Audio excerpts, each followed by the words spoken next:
बिस्मिल्लाहिर्रहमानिर्रहीम। अस्सलामु अलैकुम व्यूवर, जैसा कि जानते हैं कि मैंने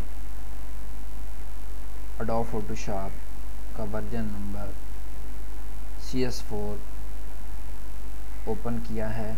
इसमें मैं आपको बताऊंगा किस तरह आप अपनी इमेज को बना के किसी भी चीज़ को, अगर आप खुद अपनी पर्सनल बना रहे हैं तो बनाने के बाद आप उसको वार किस तरह करेंगे, मतलब उसकी डिज़ाइनिंग किस तरह करेंगे। तो इस मकसद के लिए मैं जो काम शुरू करने जा रहा हूँ, सबसे पहले मैंने एडोब फोटोशॉप CS4 ओपन किया है। उसके बाद मैं मेन्यू में फ़ाइल में गया और न्यू में क्लिक किया। यहाँ से मैंने उस फाइल को जिस पर मैंने काम करना है ओपन करने जा रहा हूँ। नेम उसका मैंने वार्प रखा, WARP वार्प इमेज, ठीक है। उसके बाद प्रीसेट मैंने वेब सेलेक्ट किया है। साइज़ उसका 1280x1024 रखा है। वो ऑलरेडी यहाँ पे है। रेजोल्यूशन 32 पिक्सल इंचज़ में रखी हुई है। RGB कलर रखा हुआ 8 बिट है, वाइट है, और मैंने ओके पर क्लिक कर दिया है। जैसे मैंने क्लिक किया, यहाँ पे मेरा वर्क एरिया जो है ओपन हो गया है, जहाँ पे मैं अपना काम स्टार्ट कर सकता हूँ। तो सबसे पहले मैंने एक ये लिया रेक्टेंगल टूल।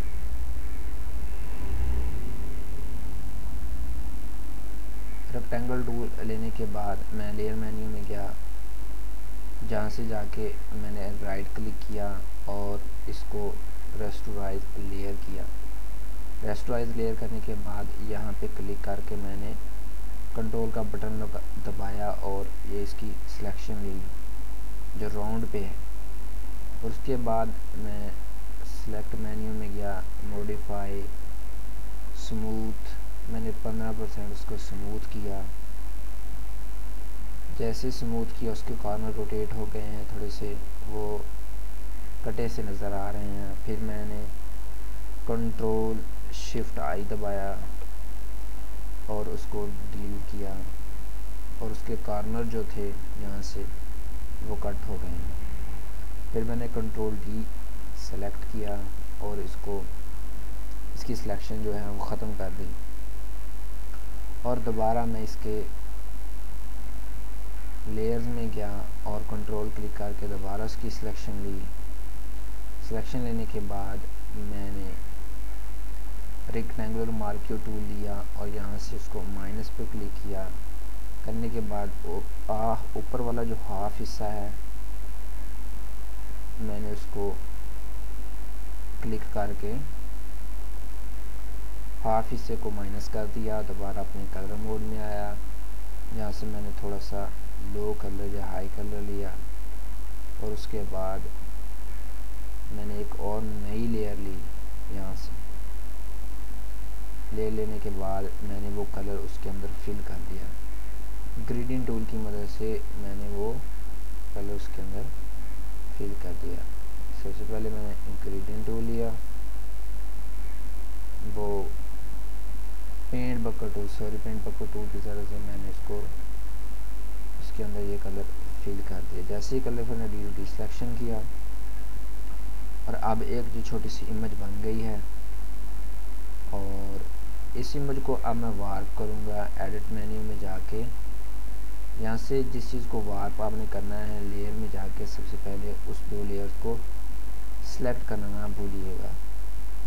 मैंने दोनों लेयर को सिलेक्ट किया और Ctrl+E की मदद से एक लेयर बनाया। एक लेयर बनाने के बाद और यहाँ पे मैंने उसको, आप ये लेयर में जाके मर्ज डाउन भी कर सकते हैं।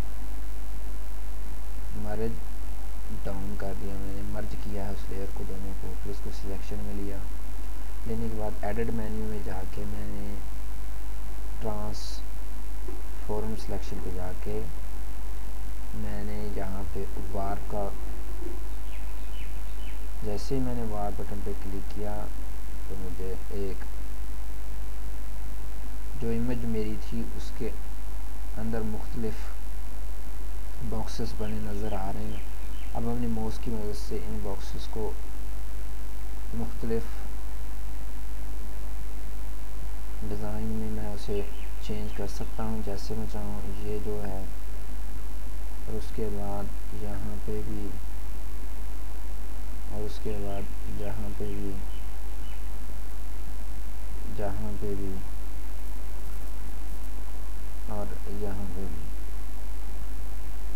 एनिमिंग बॉक्सेस को इस्तेमाल करके बहुत सारे डिज़ाइन चेंज कर सकता हूँ बहुत आसानी के साथ। यहाँ से मैं उस डिज़ाइन को चेंज किया और दोबारा अपने मूव टूल पे गया, अप्लाई किया।